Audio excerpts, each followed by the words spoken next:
Gentlemen, is football. What better time and place than a Friday night at Cooper Stadium? Jovanovic turns and shoots and scores. Directed, purposeful and punishing. Cuts back in onto the left foot. Oh, Bailey Brandon, what a goal! What a way to register your first A-League goal. Season 2, Derby 1, as Wellington Phoenix host Auckland FC. And they've already defeated the High Line. Jesse Randall, Cosgrove! 28 seconds. Here's Isse! Biting back, and how? The Bears down on goal! And Auckland have a second. And it is a red card for Dan Hall, and tempers are flaring. And it is a red card for Logan Rogerson. I challenge you to find better sporting theatre than this. A half century of Melbourne derbies. It's a night to celebrate the colour and the noise of our great game. And here's Caputo. Oh, what a finish! Caputo is dead, I think, at the moment. The shot and the goal. And look at the celebrations.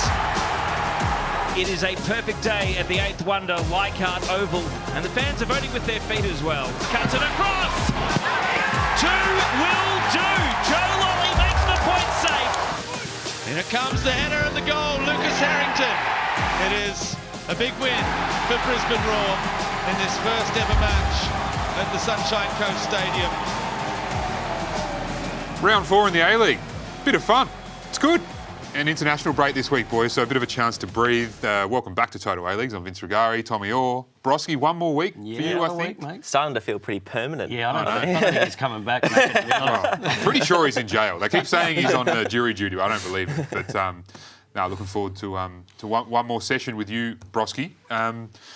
Boys, that was an exciting round. Let's get into our moments of round 4. Thomas, you can kick us off. Yeah, for me, it was the Melbourne Derby. Obviously, no surprises. First one of the season. A lot of rain about, but obviously still great crowd. And just the intensity of the game. I thought the quality of the football from both sides was fantastic. And probably for me, probably the pick in terms of the quality of the season so far. And both teams, put on a show. The rain, I mean, while it may have stopped a few people, I think the scenes, when you look at, the quality on the pitch was great. And a wet pitch always makes for a good game. Slick, good ball movement as well. And Melbourne City just too good. Yeah. We're going to talk more about these two teams and where they're at shortly, as well as the goal we saw from Max Caputo. You're going to chop that up for us, Brosque, which I'm looking forward to. But first, what's your moment of the round? For me, look, a lot of highlights, but I love seeing some of the scenes, especially visually on TV, how it looked, in particular at Leichhardt, seeing, the crowds there on the hill, Sunshine Coast, Brisbane, and we look at Brisbane a lot, and the crowds that they fail to attract. We see empty seats at Suncorp all the time, and I just thought this was great. Good to see fans on the hill, fans showing up in good numbers. Again, purpose-built stadiums for football. We have that discussion all the time, but and these stadiums are great for a lot of A-League games, I think. And good to see both of those teams get a win as well, which always helps and make sure that they all come back next time. Yeah, Sunny Coast, great to see as well. I mean, I think we're all former Queenslanders in a way, but there's a lot of potential for the game up there. I can see a team on the sunny coast one day once they, that hill on the camera side will be stand soon enough before the Brisbane Olympics. So there's an opportunity there for the game, I think, as well to capitalise on. For me, my moment of the round was the Kiwi Derby. It's pretty funny. We were talking all week about the High Line versus Auckland and the way they play and they're counter-attacking and we thought they were going to dine out. I don't know if they dined out, but it took them, 28 seconds to... and I was just watching that and I'm just like, I freaking love this stuff, man. So good. And it's like one of those things, if you're a Phoenix fan, you must be thinking, if we can't get the result against 9 men, when will we get a result? It was one of those days, and you have to give Auckland a lot of credit, though. They just have that know-how. I thought it was incredible from them, the performance. Going down not just to 10 after this moment, but then another player down, they still found a way. You're right, Tommy. They do know how to win. They do know, regardless of what's in front of them, how to find ways to win. And I thought this was probably their most impressive to date. Yeah. And another goal, on the positive side for the Phoenix from Eze, who seems to be great goal. Probably like the pick of the new imports in the league so far, wouldn't you say, boys? And some of his finishing, I think that's probably the pick of the bunch, but he's scored many different types of goals too. And I think without him, I think their story so far this season would be quite different. Landed a couple of sneaky jabs as well, which is always good as well. He's doing a few different things, is Eze. So we'll start our discussions, boys, with the Wanderers first of all. Winless still after 4 games, 2 goals scored, 5 conceded. And I feel like we may be repeating at some point in this next few minutes some of the stuff that we've spoken about a lot, Tommy, in terms of where they're at as a club, what they're trying to do. Can we identify what they're trying to do? Yep. All these sort of big picture questions which haven't really gone away. Even they made the finals last year, and impressive that was, but I don't know, that lack of control that we always spoke about last season is still there. And I think, if you rewind to 12 months ago in this exact time, they'd only won one of their first 5 games last season as well. So they were slow out of the blocks, and the exact same things happened this season. But this season has a little bit of a different feel about it. I think if you look at their games and how they've performed, in the first 5 games last season, they were creating opportunities and maybe just not being clinical in front of goal. But this season, I think tactically, there's something not quite right in the balance of the team.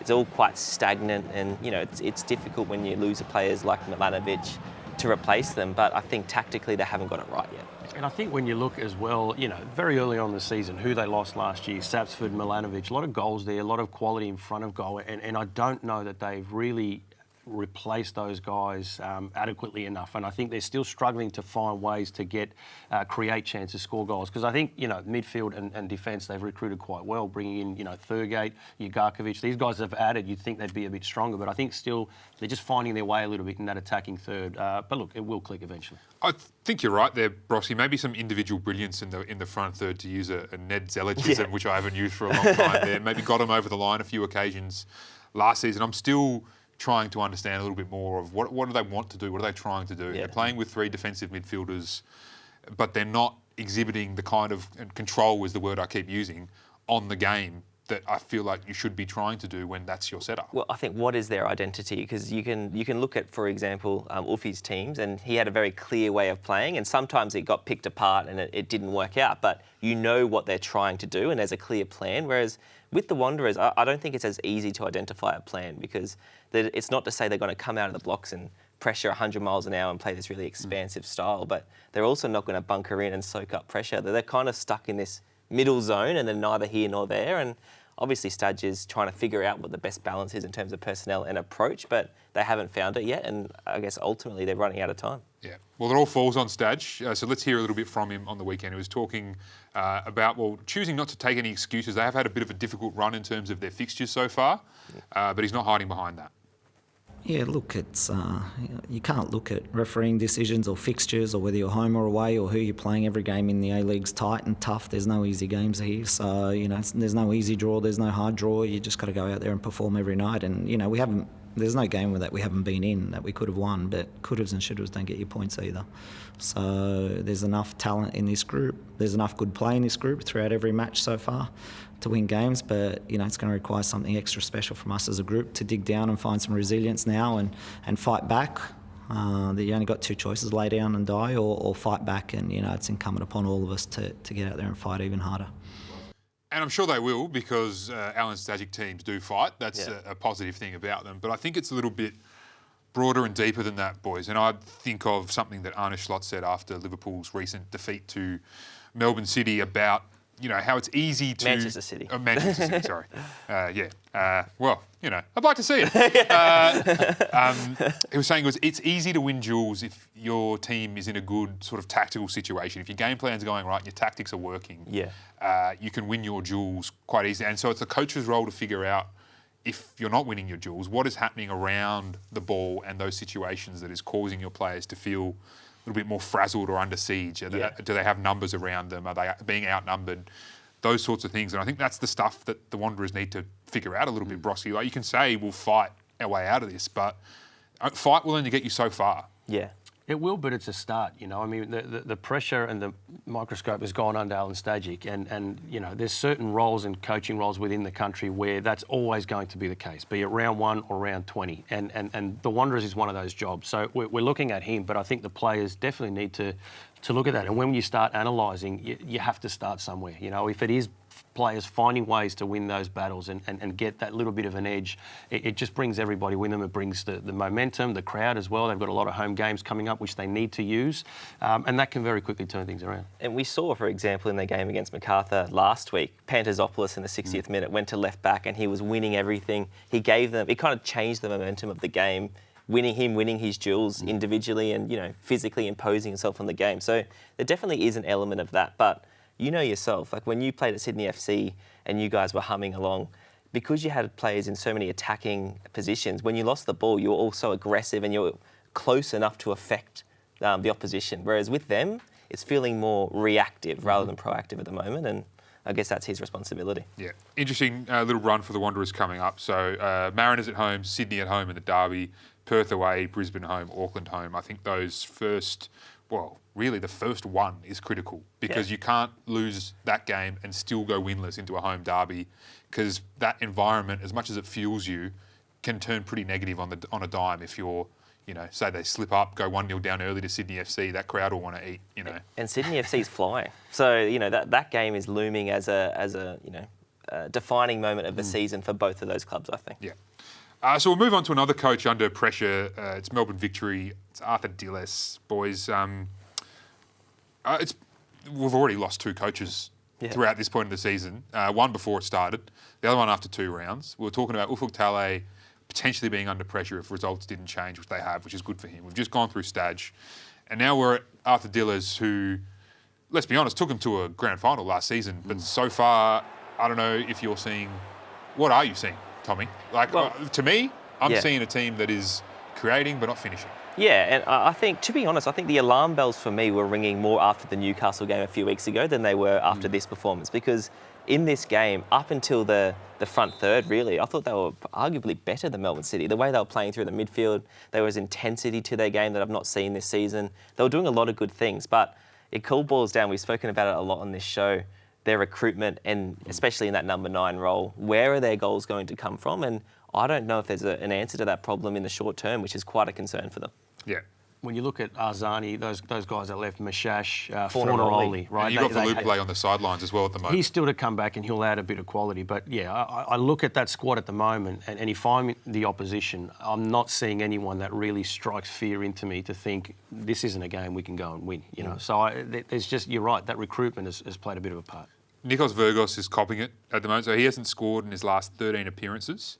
Last goal was in April, and the other thing I think that fuels the discontent being felt at Melbourne Victory at the moment is that they have been goalless at Amy Park in 6 hours and 43 minutes of football. So the last goal was against Newcastle in May. That has to be the first time ever that's happened for them. You know, we've always associated them with free-flowing goals, and maybe at both ends, that's maybe the criticism, but I mean, that is a huge concern. And it's I think, you know, last year Melbourne City managed to win and their top scorer had 4 goals. So it's not an insurmountable problem, but I think they need to find a solution, and people probably in the midfield and these other wingers need to start chipping in more as well, because if their number 9's not going to score the goals, then it's up to everyone else to pick up the slack. Slightly happier environment than at Melbourne City at the moment, obviously, and not just because they won the derby, but because the machine, this Melbourne City setup, seems to be absolutely humming at the moment, Brosque, and they're pumping out kids who are doing things week on week that show you, you know, I feel like sometimes we get too excited too early with young players at the moment, but what we're seeing here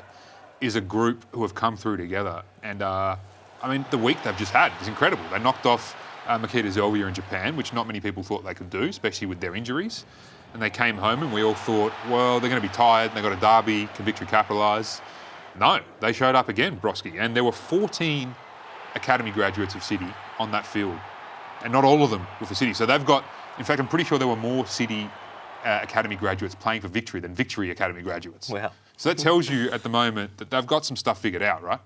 The production line there at the City and their academy is incredible, and that's just the reality of it. You know, when you look at that, how many players they had from their academy playing for the Victory and across the league, really. They're not going to be able to keep them all. These kids all want game time, and it's hard for Melbourne City as one club to be able to offer that. But that production line and what they're doing there as a club is fantastic, and you've got to take your hat off to that because, yes, while it looks like, okay, every year they're going to be losing some of these kids, and that's what we want. We want these kids going to test themselves in Europe because they've been good enough to do it so quickly here. They've just got the next crop coming straight through, and that's what's been really impressive. It's like a conveyor belt of talent, but I think, when you look at a lot of A-League clubs talk about having an academy, but no academy has the setup and is so integrated into the club's philosophy. Is there a better place to be as a young player in Australia right now? No, I think the evidence suggests no, and it's not right now. I think 3 years ago it was the same. The likes of Nathaniel Atkinson obviously going through there and getting his moves overseas, obviously back now, but there's constantly examples of this. And I think it's not a coincidence. I think the way that they've kind of embedded the academy into the philosophy of the first team, when these players come to the first team, they've already been kind of exposed to the environment, to that way of playing for so long. Obviously, the pace of the A-League will be higher, but that's kind of the only adjustment they have to make. The sports science that they've been doing for years is the same as the first team. They're ready physically. It kind of makes that transition so much easier than at other clubs where it feels like it might be 3 or 4 levels up. It's just the one level up. Yeah. Boss and Tilio as well. That's on right. that alumni list, which is incredible and growing, by the season, which is fantastic. Let's hear a little bit now from Aurelio Vidmar talking about the kids at City.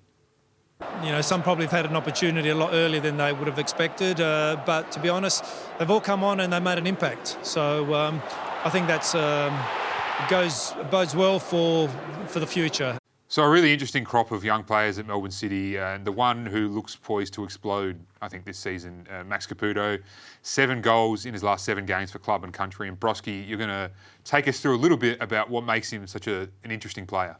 Well, when you look at that game in particular and the striker he's up against, Virgos, and we analysed him earlier, there's a reliance on in Australia to bring foreigners here. And when you look at what the impact that young Max is having in leading Melbourne City's line is incredible. And I'm loving watching and analysing his movement, the natural instinct that he has. So you look at the moment here and he's thinking whether this gets through as a shot or not. He's ready for whatever happens. And again, he's not looking at the goal, he's not looking at the keeper, but he's ready. If the keeper spills it, he's there. So that proactiveness to, regardless of what's happening around him, he's always going through on goal. It's just a natural sort of instinct you can't really teach. And in this situation here, Melbourne Victory have possession of the ball, but he's already looking at, when we win this, where am I going to go? And as the play rolls on and Melbourne City do end up winning the ball here, he gets himself forward, looks to make a forward run. The part that I love about this, which again is impossible to teach, is at not one moment has he raised his head to look at where the goalkeeper is. And he takes it early, so you can see the keeper's feet there. They're not set. Duncan's not ready for this shot because he's expecting him to either look up or to take an extra touch. And that ability to not have to look up and just know where the goal is what buys you that second and allows you to have the time in front of goal. And Tommy, you can speak to this part here.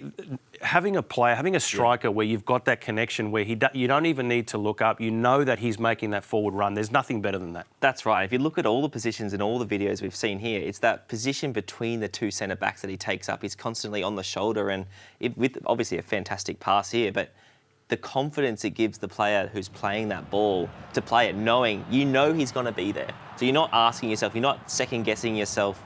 Once again, not looking at the goalkeeper, obviously, again, but, once again, it's one of those things where you get so much confidence giving a ball like that when you know he's going to be there, because often the moment is lost in that situation. And with him there, it just instills so much confidence to the passer of the ball. And in this situation here, so he knows that his teammate there has space with the ball. So he's occupying these 2 defenders and he's motioning to him to carry the ball, keep going forward. And as the play continues, player keeps rolling forward there. He knows where he wants to go. He's looking in between the defenders, makes that run and really creates the space and the ability for the shot to happen and the goal to happen. If he doesn't motion there to Schreiber to keep coming and occupy those 2 defenders, then that doesn't happen. And Brosque, I've got to ask you, obviously, he's a physical specimen, he's quick, he runs in behind, he can hold the ball up. How high do you think his ceiling is? Look, I think from what we've seen this year, we always wonder again, you know, what sort of players can lead these lines. And I think he, at such a young age, that the signs that I'm seeing from him, I think he's in such good form. I think we'll struggle to keep him here beyond this season. World Cup bolter, maybe. Popper laughed at it a couple of weeks ago when it was raised, but and look, I don't think it will happen. But I think 2030, strong chance he could be leading the line. If he continues on this trajectory. If he ends up with the golden boot, we've seen other A-League players get into the squad recently. Why not? It's true. All right, speaking of Socceroos, 5 A-League players in Tony Popovic's squad at the moment. Big surprise, boys. I think probably even to the bloke himself, Alen Stajcic. A special player, I think. I think he's got levels in him. We haven't quite seen those levels yet at Sydney FC, except for one game. If you're Max Caputo, maybe you're feeling like I could be in that squad. But what do you think Popper's doing here? Yeah, I mean, I was also surprised, and as you just touched on it, I don't think it's because of his ability. I think he has the ability to get in the squad, but just going off form, obviously fantastic game against the Jets, but overall, I think before that game against the Jets, everyone was saying he might be on the bench. So it's been a meteoric rise that I didn't expect. Yeah, I mean, he realistically was probably one game away from being on the bench, and then he had that game which was fantastic against the Jets, but then again, somewhat ineffective against MacArthur. So it is an odd choice, I think, especially when you look at, we just analysed Max Caputo and how many goals he's got, and the fact that he's in form. It makes it a strange choice that he'd go with Alen Stajcic over Caputo. Yeah, I think form is only one of the factors that Popovic is looking for when he makes his selections. I think he's got a lot of strategy around roles and the way that pieces fit together and the idea of the game sort of model that he's got in his head and what players specifically can do within that, which maybe explains a little bit of Paul Okon-Engstler, another, I don't know if we'd say surprise selection. I don't know if anyone actually expects him to go to this World Cup, but I think clearly he's been identified as a significant player for the future of the Socceroos. Probably, going to fill that Moy or that Jednak role at the base of midfield probably from the start of the next cycle, I would imagine. And again, you can see his talent. I think no one is disputing that one day he might be a mainstay in the Socceroos, but I think, again, it's the same question with Alen Stajcic. Have I seen enough to think he deserved that spot? For me personally, no. So far this season. And you mentioned it there, we're 7-8 months away from a World Cup, so there needs to be planning towards that, not towards the future. Yes, no doubt, if he continues on the trajectory he's on at the moment, and he is a very, very good player, that he will be a regular Socceroo. But at the moment, we should probably be looking at players that have a real chance. And it's interesting, the difference, because 2 weeks ago when Battleado scored that hat-trick, like Toure, in the same stadium actually, but Popovic was kind of laughing and saying he needs to do a lot more. But if I was Alex Battleado, I'd be thinking, well, what haven't I not done that those two have? And I think that's a fair question. I will say, having covered Popper's Socceroos for the last 12 months, even the most random, seemingly insane selections, he's got a good reason for all of them. So I'm sure they've got a plan. I just wish we knew a little bit more about it ourselves. But Kai Truan's in there as well. Was it McBreen who tipped? He did. Kai Truan for was it Johnny Warren? Yeah, he did, and I laughed at him. And it wasn't because of I didn't think Kai Truan's capable. It's just a defender's never won it. I don't think so. I still don't think he'll win it, even if he deserves to, just because that doesn't tend to be where the votes go. But I think he definitely deserves this call-up. This is a different story to the other two, I think. He's been sensational last year and this season. Just picked up where he left off, really. So that's 3 of the boys in the Socceroos squad from the A-League. The other one, one of the other ones is Craig Goodman. I don't think anyone's got any arguments there. I think he's still a really good chance of making it into that World Cup squad with that wand of a left foot of his and his experience as well on the big stage. The other one, probably not that much of a surprise. It's good to see a good young Australian goalkeeper making waves at the moment. Patrick Beach. Let's hear a little bit more about him. I remember watching a game between Wanderers and I think Central Coast Mariners 2013 or 2012. That was the grand final, yeah. I was only 10 years old then. And I was watching that, and that was my first core memory of watching the A-League finals. Seeing the crowd, obviously the atmosphere, and just what was on stake was what really blew my mind away then. It's crazy to put into words. Like when you're watching as a kid, you're a fan, you're in awe of all the players out there. You can't imagine anything else than wanting to be out there. And then when you fast forward 10 years and you're out there in front of 30,000 people, and it's a great memory to have, because you remember obviously 10 years earlier you being in the stands or being at home on the TV watching that and hoping to be there. So it's the best feeling. Winning the championship, it was just pure emotion. I think I started, tearing up and obviously crying tears of joy. That 10, 11 months of pure hard work all led to that one moment, and hearing that whistle was one of the best feelings ever. And obviously then I started looking for my family. I knew exactly where they were, and then seeing them on the side there just made me even more emotional and proud. Boys, I feel old. 10 years old in 2013. That is insane. I know. With all that makeup, mate, you don't look it. So. Thanks, brother. I always used to think growing up, watching football, the A-League, other competitions, and looking at the dates of birth of the players in there, and I'd think, as long as I'm younger than most of them, I'm still a chance. I think that the ship has sailed, unfortunately. Yeah, that's true. But it's good for, honestly, the Socceroos in Australian football needed another young goalkeeper to sort of grab the opportunity that Patrick Beach has in front of him at the moment. Obviously, Joe Gauci has left and will have some battles, I think, to establish himself as a sort of top-level European standard goalkeeper. Matty Ryan getting on. Paul Izzo, the current backup for the Socceroos, also on the other side of 30. So Patrick Beach, big future ahead of him, don't you think? Yeah, and what a week it was. His performance in Japan and then obviously in the Melbourne Derby was great again and deserved Socceroos call-up. I think there's no arguments. If you see where he's come from, he deserves exactly it. Right. He had a lot of moments last year as a youngster coming through. A lot of unconvincing moments that could have rattled along kids. But he's come on incredibly in the last 12 months. And this year, the confidence that he has, the confidence that he's giving his team in front of him, he's been great. Yeah. Is he in your team of the week, Tommy? He is. He was the first one on there actually. So good. He was Take us great. through it. So yeah, I've got him obviously in goals, and then the back four I've got Callan Elliott, Kai Truan, who played centre back obviously, Tisserand and De Vries. And I think Elliott and De Vries in particular, the amount of work they had to get through in that last kind of 20, 30 minutes with 10 and then 9 men was, they played fantastic. And obviously Jay O'Shea, Ocon Emsler and Kuhn, who was great in the derby. I think he's just been, what a signing he's been for Melbourne City. And up front, I've got Joe Lolly again. I think that's the third time this season. Jovanovic and Randall, who in the New Zealand derby was fantastic and created both goals. Yeah. A couple of interesting ones there. I mean, not interesting in a bad way, interesting in a good way. Jovanovic is another one well positioned, I think, for this season. Now that Archie Goodwin is out of the way, that's his position to grab it, Adelaide United. And then Tisserand as well. We gave him a bit of stick week one because he was a little bit slow off the mark for that goal they conceded, I think, at the near post. But he's come good, huh? He has. And I think it's no surprise that his turn in form has also coincided with Sydney FC's. Yeah. All right, we're going to hear a little bit now from two of the Melbourne City youngsters at the moment, a part of this exciting crop. Peter Antoniou and Kavian Romani talking through their EAFC cards. I know what my pace is. I think it's a good rating, 67. 67? Yeah. I think they've done me lower, and I actually think that's disrespectful because I actually think I'm quicker than you. No, you're not good. So what do you think it is? I should have a solid 60. It's actually 54. 54? Yeah. What about your shooting? Do you think your shooting is good? I reckon it should be above 30. Above 30? Above 30? That's pretty high. I think they've done me dirty there again. It's actually 28. 28? Yeah, which is that's extremely disrespectful. The shot and the goal! Antoniou in just his second ever A-League appearance. The 18-year-old. I think my shooting, maybe like 52, I'll say. That's a good guess, 54. 54, okay. I'll take that, I'll take that. I think it should be a little bit higher, but I'll take it. After this season, it will go up even more.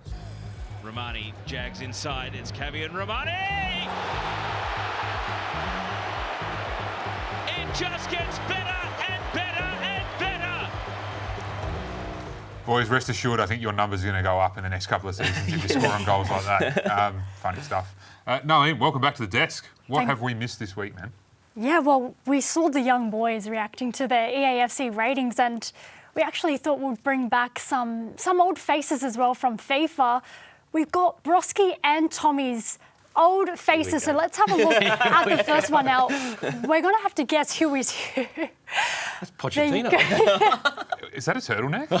Yeah. Any guesses Going here? off the attire has to be Brosque. He'd pull off a You reckon? turtleneck. I reckon you'd wear a turtleneck before Brosque. No way. If we're looking at the complexions there, that's definitely Tommy. That's true. That's why I think it's Brosque.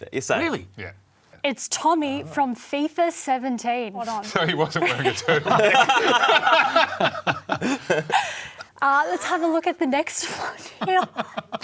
Sorry, I just saw it pop up in the corner. You're laughing already. Let's have a look at the great Alex Brosque from FIFA 2015. That looks like a corpse. Put that guy on a watch list, man. Yeah. You look like you're about to two-foot someone. You look a bit young for your age there. I would not want to meet that guy in a dark alley at all. Anyway, they've got some work to do with Electronic Arts. They've definitely upped it up, right? Technology's advanced these days. Let's now pivot to something very odd we saw happen on the weekend in the Brisbane Roar game. Georges Fracas, his boot fell off as he was playing, we see here. Now, don't know how it actually came off. And what he did is he waited a bit and then went to go and put it on, couple words with the referee. Ref wasn't having any of it and then yellow carded him. Now, is that fair? I'm not entirely sure, but the best part of all of this is he then immediately went and took the corner that led to Lucas Harrington's goal. Did he take the corner with the boot or no boot? Put the boot back on.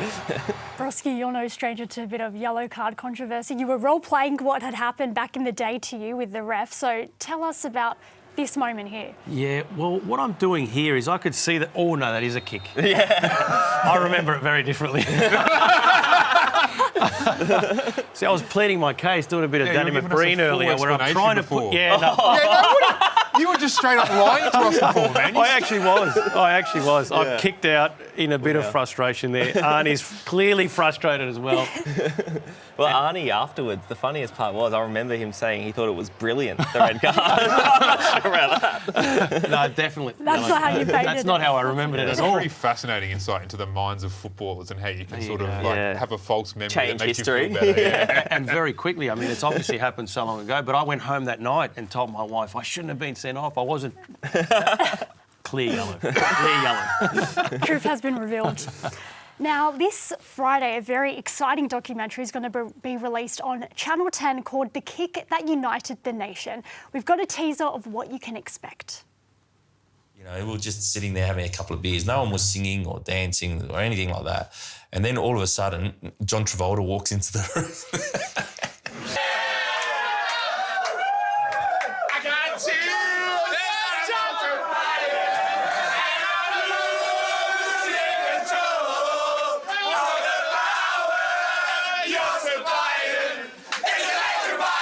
What is going on here?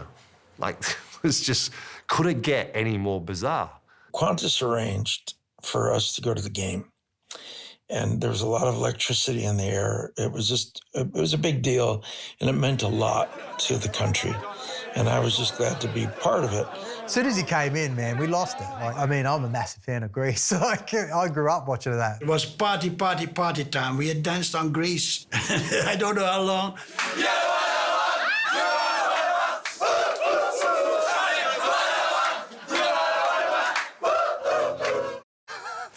Great to see some Aussie legends in there. Archie Thompson, John Aloisi, apparently John Travolta as well. Yeah. What do you boys remember from that storied night in November of 2005? Well, I was just at my parents' house. How old would have I been? I would have been 13-ish. I remember watching it with my family and, yeah, I think like the whole country, just lost it. And for me, it's probably still the most defining Australian football memory I have. It's like a core memory for me. Without a doubt. For me, I had tickets to go to the game. I was up in Brisbane at the time and thought, I'll just stay home. I gave the tickets to my parents, which they weren't wrapped because they were there, they felt the atmosphere. But I was at home just watching the game in front of my TV screen, and when Johnny scored the penalty, tears, couldn't believe it, and just went out to town to party with everybody else. It was incredible. Yeah, insane. I was at home in Adelaide in the lounge room going bananas because to that point I'd only ever followed, really, Italy in World Cups and in national team football because the Socceroos just weren't at that level, and then everything changed. And fair to say, I wouldn't be here if it wasn't for that game. It happened before you were born, but I doubt you would be here either. Well, I was 3 years old. Oh, you were 3 years old. I don't recall it, but yeah. Yeah, you would not be here. Honestly, and I think that's what is so significant about it, is you cannot sort of underappreciate how the course of history changed Sliding for so doors many moment. people, players, coaches, administrators, fans, people. Suddenly football became an industry in Australia, a thing to follow, and, that's the remarkable thing about it. The ripples wide and just amazing. Even watching it back, obviously not being there in person technically. I'm glad you were alive. Yeah, I was alive. Gives you goosebumps every time. So looking forward to seeing that this Friday on Channel 10. Now, only right we end the show as always on a bit of a feel-good story for the week. We saw 18-year-old Peter Antoniou score his first ever goal in the A-League's just his second game in a Melbourne derby, no less. And we chatted to him in pre-season to hear a little bit about how he landed at Melbourne City because it's a pretty wild story. So let's have a listen. Antoniou, in just his second ever A-League appearance, the 18-year-old has added City's second in the derby. My favourite A-League memory, I think it would have been a Melbourne victory game at Etihad Stadium with my dad. So it was great atmosphere, but I definitely made the switch to City now. So yeah, when Tim Cahill scored the one from just over halfway, smashed it in on the half volley. So that was a great goal. Yeah, great to be there too. The Socceroos great announcing his arrival in some style. What a goal! Just kind of jumped up and started celebrating like crazy because it was a pretty good goal. I actually had when I was younger, I won a competition and I got to do a training session with Tim Cahill. So doing that and then getting into the academy and going through the whole system was a great experience and very, very good memory for me. He would have thought a competition was all it took for him to get noticed by Melbourne City. And it's great to hear a lot of the youngsters these days say who they look up to, and Tim Cahill has been the main figure for them. But who were your footballing heroes growing up? I can start. I remember as an early kind of A-League fan watching Brisbane Roar in the first season. Alex Brosque, Brisbane Roar legend. I remember going to Suncorp Stadium watching you tear it up. So that was a core kind of early memory for me. For me, for most kids of this generation, Tim Cahill was the guy. But for earlier on, it was Harry Kill. And as a young kid, watching what Harry was doing, not only for the Socceroos as a youngster, but then, for Leeds at the time, he was my hero. And then, I got to share the pitch with him once or twice, which was, as a fanboy moment. Playing for the Socceroos with Harry Kill was incredible. Yeah, definitely Timmy for me as well, but also John Aloisi. Because he's South Australian, I had Simon Hill's call of the third goal against Japan at the World Cup as my ringtone for a little bit at school, which Simon knows. I don't know if I told John at some point. If next time I see him, I will. But I was in that deep. That's awesome. Yeah. Proper fanboy. Proper, man. Proper. Love it. Thank you again, Nalin. Thank you, boys. Thank you, Brosque. Big shoes to fill for Macca. I don't know if he'll do it, to be honest. So we might spear him and bring it back. See how we go. But it's been great having you on, mate. Much appreciated. Tommy, we'll see you next week, man. Standard from you. And thank you very much to you at home for watching. We'll see you next week.